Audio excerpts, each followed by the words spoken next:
Assalamualaikum warahmatullahi wabarakatuh. Halo semuanya, perkenalkan nama aku Amira Paramesti Fairah dari kelas 10I absen 1 yang akan menceritakan tentang autobiografi sejarah diri sendiri. Latar belakang sejarah. Sejarah pada dasarnya adalah ilmu yang mempelajari peristiwa-peristiwa masa lalu yang dialami manusia untuk dihubungkan dengan kehidupan masa kini atau masa depan. Kata sejarah sendiri berasal dari bahasa Arab sajaratun yang berarti pohon atau keturunan, yang kemudian dipahami sebagai catatan perjalanan hidup manusia dari waktu ke waktu. Penelitian mengenai sejarah pribadi bermanfaat untuk melatih kemampuan berpikir kritis, memahami nilai-nilai kehidupan, serta menumbuhkan rasa syukur terhadap pengalaman yang telah dilalui. Selanjutnya ada tujuan penelitian. Tujuan penelitian sejarah diri sendiri adalah untuk mengetahui, memahami, dan mendokumentasikan perjalanan hidup pribadi melalui pengumpulan data, kritik sumber, serta penulisan historiografis sederhana agar pengalaman tersebut dapat dijadikan pembelajaran dan inspirasi di masa depan. Di bagian A ada pengumpulan data atau sumber. Sumber yang pertama ada lisan. Lisan adalah bentuk penyampaian sejarah hidup seseorang melalui cerita langsung yang diucapkan, seperti dari orang tua. Biasanya dilakukan lewat wawancara, rekaman suara, atau percakapan, sehingga informasi tentang perjalanan hidup disampaikan secara lisan tanpa tulisan. Yang kedua ada tulisan. Tulisan adalah catatan sejarah hidup seseorang yang dituangkan dalam bentuk teks, baik berupa akte kelahiran, kartu keluarga, ijazah, dan lain-lain. Bentuk ini paling umum digunakan karena lebih mudah untuk didokumentasikan. Yang ketiga ada benda. Benda adalah sejarah hidup seseorang yang tercermin melalui benda pribadi, misalnya foto, sertifikat, piala, atau koleksi tertentu. Benda-benda ini menjadi sumber yang menceritakan perjalanan hidup pemiliknya secara tidak langsung. Bagian B ada kritik sumber. Berdasarkan perbandingan antara sumber lisan, tulisan, dan benda secara umum, data yang diperoleh sesuai dengan cerita asli perjalanan hidup penulis.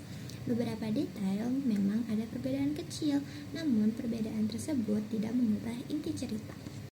Di bagian C ada penulisan sejarah. Hasil wawancara dengan orang tua. Di tahun 2010, tepatnya di hari Jumat, tanggal 10 September 2010, bertepatan dengan 1 Syawal 1431 Hijriah, lahirlah putri kecil kami yang kami beri nama Amira Paramesti Fairah, yang artinya putri yang diharapkan menjadi anak yang pemberani.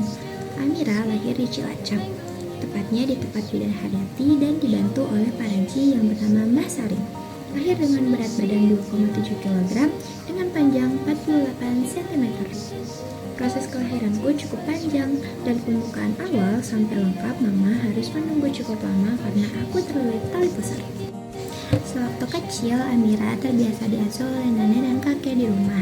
Karena mama dan papa harus melanjutkan kuliah di tempat yang berbeda, mama di Cilacap dan papa di Bandung. Amira termasuk anak yang susah makan, pilih-pilih makanan, tidak suka buah dan sayur. Dan hampir setiap hari makanan yang paling sering dimakannya hanya telur. Karena hal itu, aku jadi sering jatuh sakit. Dari usia 1 sampai 3 tahun, aku bolak-balik dirawat di rumah sakit. Di usia 5 tahun, aku mulai bersekolah di jenjang taman kanak-kanak, tepatnya di TK Masyito 05. Aku itu anak yang ceria dari kecil, gampang akrab sama siapa aja, dan tidak sulit untuk mempunyai teman baru. Waktu kecil, aku pernah menjuarai lomba mewarnai tingkat kecamatan. Aku selalu berani tampil dan semangat kalau ada perlombaan. Pada usia 5 tahun 10 bulan, aku mulai memasuki sekolah dasar di SDN Ujung Manik 03. Di sana, aku hanya belajar hingga kelas 4 semester 2. Selain rajin belajar, aku selalu menempati peringkat 1. Aku juga dikenal sebagai anak yang aktif di kegiatan pramuka. Guruku sering mengikutsertakan aku dalam lomba pesta siaga, padahal waktu itu aku masih tergolong paling kecil dibanding kakak kelas yang lain. Aku menghabiskan banyak waktuku untuk mengikuti kegiatan pramuka ini dan selalu semangat setiap kali ada lomba. Sampai akhirnya ketika kelas 4 semester 2, aku harus pindah ke Bandung mengikuti ayah yang tinggal dan bekerja di sana. Setelah itu, aku pindah ke Bandung dan bersekolah di SDN 224 Cijambe. Selama aku pindah sampai aku kelas 6, sebagian besar kegiatan sekolah dilakukan secara daring karena pandemi, sehingga hanya sesekali masuk tatap muka.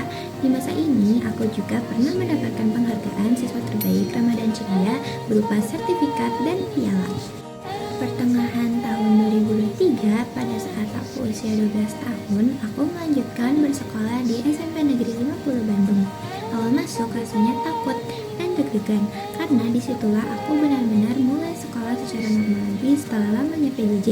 Kelas 7 dan 8 menurutku perjalanan cukup biasa, tidak terlalu seru, tapi justru di masa itu aku mulai melewati fase pendewasaan dari anak-anak menuju remaja yang rasanya susah-susah gampang.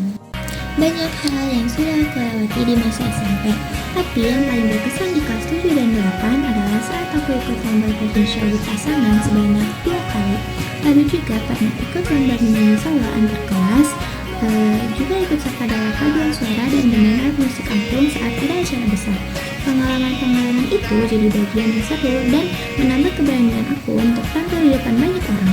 Kelas 9 jadi momen terakhir yang paling berharga sekaligus membekas. Bersama teman-teman, kami memanfaatkan waktu dengan sebaik-baiknya di bulan-bulan terakhir sebelum lulus. Ada banyak kenangan selama 3 tahun di SMP Negeri 50 Bandung yang sulit sekali untuk dilupakan. Mungkin ceritaku di masa SMP ini atau junior high school adalah cerita yang paling panjang di antara TK dan SD. Meskipun sederhana, kebersamaan itu justru jadi yang paling membekas di hati. Nah, setelah lulus dari SMP, aku melanjutkan sekolah di Madrasah Aliyah Negeri atau yang biasa disebut MAN. Sekarang, aku bersekolah di MAN 2 Kota Bandung dan duduk di bangku kelas 10I. Bareng teman-teman baruku yang latar belakangnya beragam. Jujur, awal masuk, aku sempat merasa terkucilkan soalnya aku lulusan sekolah negeri, sedangkan sebagian besar teman-teman yang lain berasal dari MTS, sekolah swasta, bahkan pondok pesantren. Rasanya bertolak belakang banget, tapi aku sadar bukan berarti aku harus masa kecil. Aku cuma butuh waktu untuk beradaptasi dan membiasakan diri dengan lingkungan baru ini. Aku mulai terbiasa dengan lingkungannya, walaupun masih agak kaget dengan prosedur sekolahnya.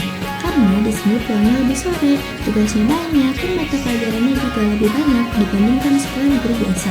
Capek dan kurang istirahat itu sudah pasti. Sudah kadang aku kangen banget sama masa SMP dulu, yang rasanya lebih santai dan gak sepadat sekarang.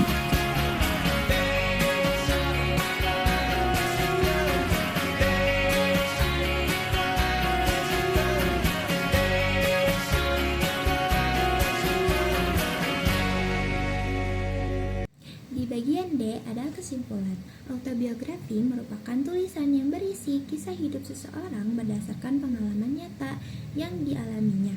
Melalui autobiografi, penulis tidak hanya menceritakan perjalanan hidup, tetapi juga menyampaikan nilai, pesan, dan pelajaran yang dapat dipetik. Dengan ini, saya menyusun autobiografi untuk mengenalkan diri saya lebih dekat, membagikan pengalaman yang pernah saya lalui, serta menghadirkan inspirasi bagi pembaca. Yang itu dia cerita autobiografi tentang diri sendiri dari aku. Sekian, terima kasih. Wassalamualaikum warahmatullahi wabarakatuh.